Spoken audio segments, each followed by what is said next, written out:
Nanotubos de carbono y su aplicación en la biología. Mi compañera y yo vamos a explicar qué son los nanotubos de carbono. ¿Qué son los nanotubos de carbono? Los nanotubos de carbono son estructuras artificiales con propiedades estructurales, físicas, eléctricas y mecánicas únicas que le confieren gran potencial de aplicación en diferentes áreas, tales como la biología, la medicina, las ingenierías, etc. Gracias a su escala nanométrica, es posible implementarlos a niveles moleculares. Sus propiedades únicas llevaron a una revolución en la ciencia de los materiales y también llamaron la atención de la comunidad científica gracias a todos sus posibles usos. Bueno, ¿y estos nanotubos de carbono cómo son? ¿En qué consisten? Consisten en un cilindro puro de carbonos unidos en estructuras hexagonales, el cual se puede obtener de una hoja de grafito puro enrollada sobre sí misma por medio de múltiples métodos. Cabe aclarar que todos los métodos utilizan temperaturas muy elevadas y radiación. Los nanotubos de carbono pueden ser de pared simple o múltiple. Su estructura consta de enlaces puros de carbonos unidos entre sí por un enlace covalente híbrido sp2 y se caracterizan por tener propiedades eléctricas, mecánicas, ópticas, térmicas y electrónicas inusuales, a partir de las cuales se predicen aplicaciones biológicas. Su morfología está dictada por el ángulo de enlace de enrollamiento respecto a los hexágonos formados por los enlaces de carbono. Existen tres morfologías, de estos los cuales son armchair, zigzag y chiral, y van desde los 0.4 nanómetros hasta los 5 nanómetros de diámetro. Otras propiedades son su baja densidad, que va desde 1,33 hasta 1,4 gramos por centímetro cúbico, mientras que por ejemplo el aluminio tiene una densidad de 2,7 gramos por centímetro cúbico. La de los nanotubos de carbono es muchísimo menor.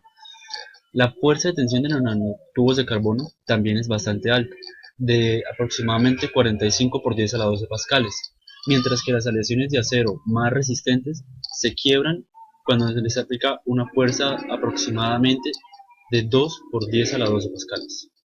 También su resistencia, ya que estos pueden ser doblados a ángulos enormes y regresar a su forma original sin sufrir ningún daño, mientras que la mayoría de las fibras de carbono normales, cuando se someten a este tipo de presiones, se quiebran. Su conductividad eléctrica se estima en aproximadamente 1 por 10 a la 12 amperios por centímetro cuadrado, y su transmisión de calor se está estimando aproximadamente en unos 6.000 vatios por metro por grado Kelvin. Comparado con la transmisión de calor del diamante, que apenas es 3.320, podemos destacar que la transmisión de calor de los nanotubos de carbono es mucho más alta.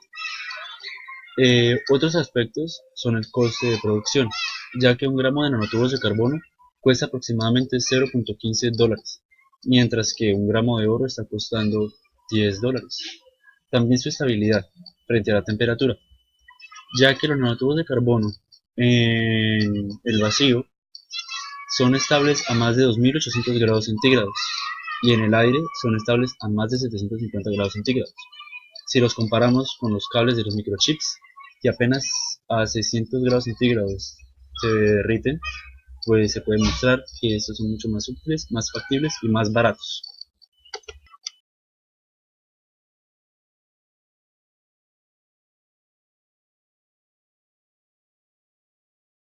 Bien, ahora nos introduciremos en la historia de estos nanotubos de carbono, pero antes de introducirnos en esta historia debemos introducirnos en otra, y es que en 1985, mientras se investigaba la formación de moléculas de cadenas de carbono en el espacio exterior por medio de la ablación láser, acá debo hacer un paréntesis, y es que la ablación láser es un procedimiento en el que se quita o se extrae material de la superficie de un sólido por medio de la radiación de este rayo láser. Se obtuvieron esferas de medida nanométrica, las cuales tenían estructuras bastante estables. A tales esferas se les llamó Buckesferas, las cuales fue en honor a Buckminster Fuller.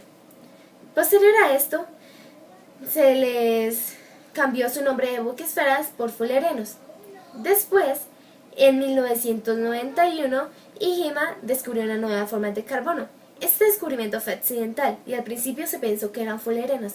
Sin embargo, se demostró que estas nuevas estructuras de carbono, nuevas formas de carbono, estaban compuestas por pequeños tubos nanométricos y en sus polos tenían lo que parecía ser la mitad de una buqueesfera.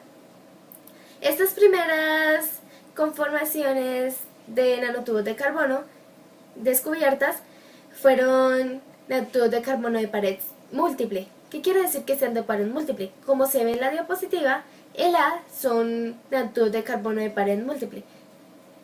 Pared múltiple significa que tienen varios tubos que están unidos entre sí en conformaciones concéntricas.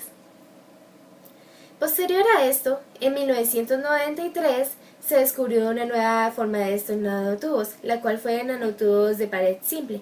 ¿Qué quiere decir de pared simple? Como se ve en la B, simple quiere decir que solo es un tubo, no tiene más capas sino solo una, que es ella misma.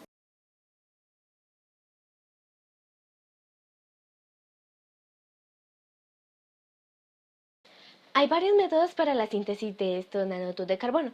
La primera es método del arco eléctrico.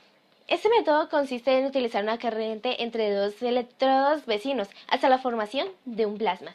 Y cuando se están a la formación de 1 milímetro aproximadamente, se produce un incremento en la temperatura del ánodo, la cual alcanza hasta los 6000 grados centígrados, donde se da como resultado la sublimación del grafito. En el cátodo, la temperatura es más baja, y allá se condensa un filamento muy denso que contiene esencialmente los nanotubos de carbono multicapa. Los nanotubos de carbono monocapa se obtienen mediante la pequeña cantidad de 1 o 2% de catalizador metálico solo, así sea hierro, níquel, cobalto o mezclados como hierro y níquel, cobalto y níquel, entre otros. Las otras dos síntesis son métodos por ablación láser, donde la ablación de una pieza de grafito se produce con una radiación láser de alta energía. De esta forma el grafito es vaporizado y los productos de sublimación son recogidos sobre un recolector de cobre frío, sobre la superficie del reactor y sobre la pared extrema de la pieza del grafito. En condiciones óptimas, se pueden obtener cuantitativamente decenas de gramos de nanotubos mono o multicapa. La otra es un método de descomposición química de vapor, donde se aplica una fuente de energía a una fuente de carbono de naturaleza gaseosa, produciendo así la ruptura de una molécula en carbono atómico reactivo. La temperatura se obtiene en nanotubos es de 700 a 1200 grados centígrados, pero su rendimiento suele ser bajo, entonces no es tan óptimo su uso.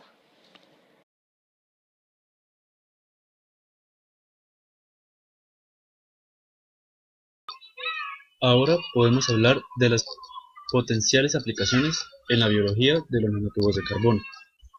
Gracias a sus diferentes propiedades, como su estabilidad química, buena resistencia mecánica, conductividad eléctrica, gran área superficial y estructura tubular, los nanotubos de carbono son buenos candidatos para aplicaciones en la biología molecular y celular. Sus aplicaciones varían tanto como los biosensores, modelos para estudiar las interacciones superficiales de las proteínas, usos de estos en la separación de proteínas por electroforesis, en geles de poliacrilamida, en el diagnóstico de enfermedades, transporte y liberación controlada de fármacos y vacunas o presentación estructural de moléculas bioactivas para así funcionar como antígenos.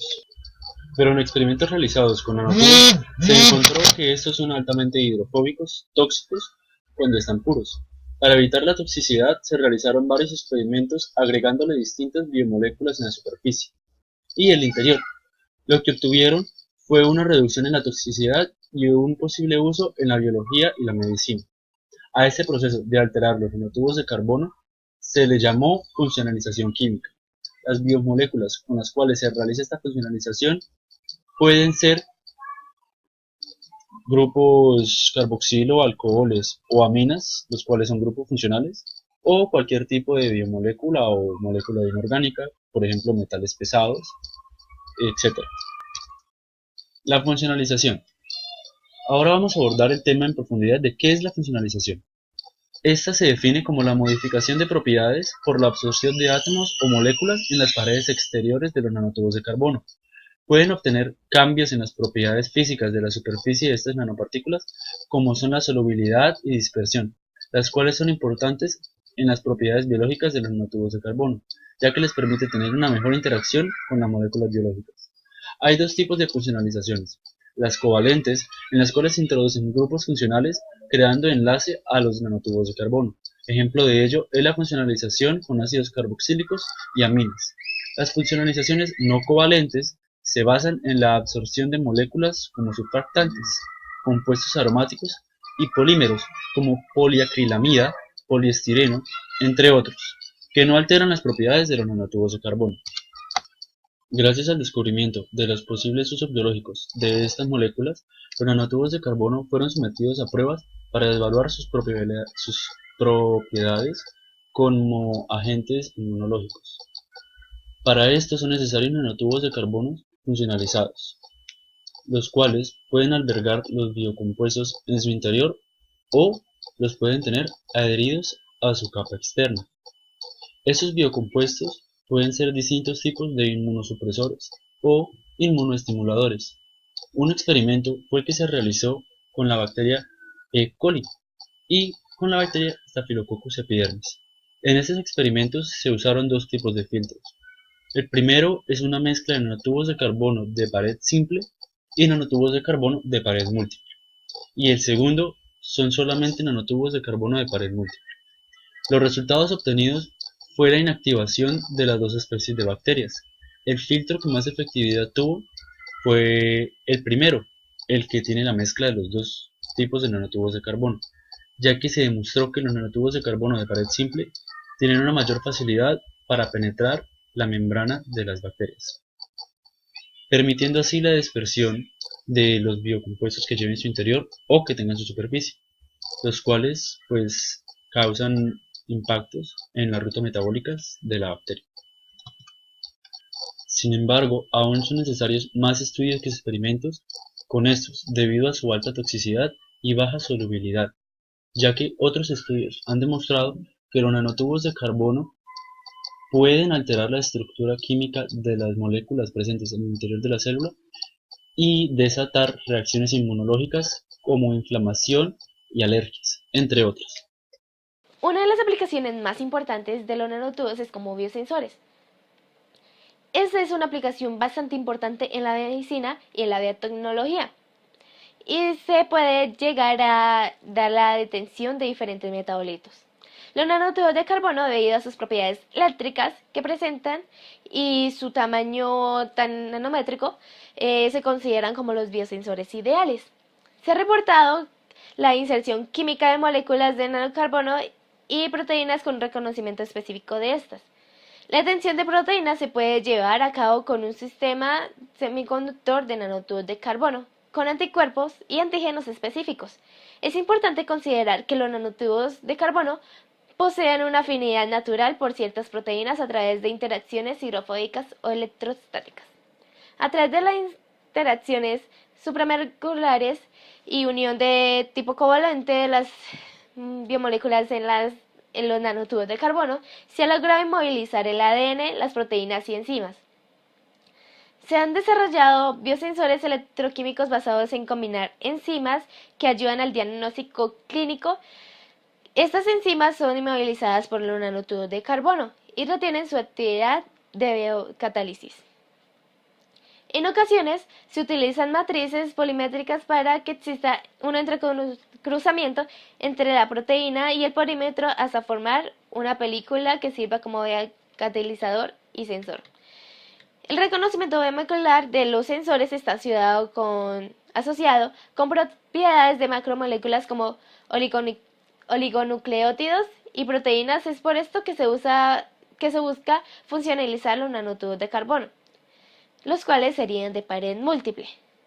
Con ese tipo de moléculas, los nanotubos de carbono se han utilizado como portadores de imágenes y biodistribución de radiomarcadores, lo cual se ha investigado in vivo en ratones con la tomografía por emisión de positrones.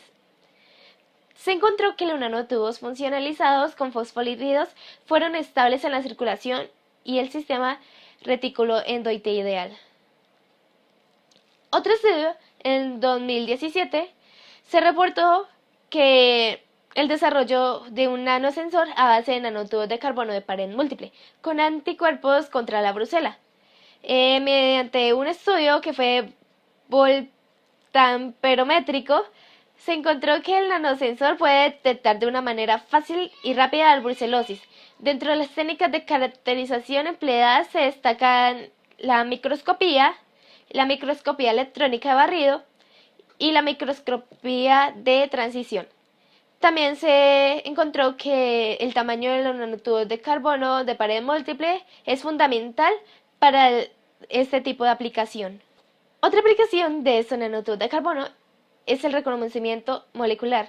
Y es que en un estudio de William Elad en 2002 se encontró la manera en que se le puede dar otra aplicación a estos nanotubos de carbono de pared simple, donde sería el reconocimiento molecular específico mediante la incorporación de una secuencia o hebra de ADN sin carga e hibridizando posteriormente con ADN complementario. Esto permite utilizarlos como sondas en sistemas biológicos por unión de secuencias específicas. Otra aplicación son los bloqueadores de subunidades del canal de potasio.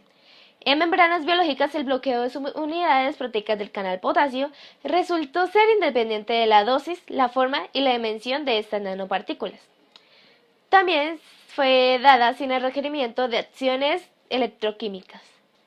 Otra de las aplicaciones fueron obtención de compositos con aplicaciones en celdas solares para el mantenimiento de energía. Acá hago otro paréntesis para explicar que los compositos son aquel material constituido por más de un componente. También se utilizaron para la obtención de un composito de nanotubos de carbono de pared múltiple con quitosan que presentó importantes aplicaciones como absorbente de dióxido de carbono.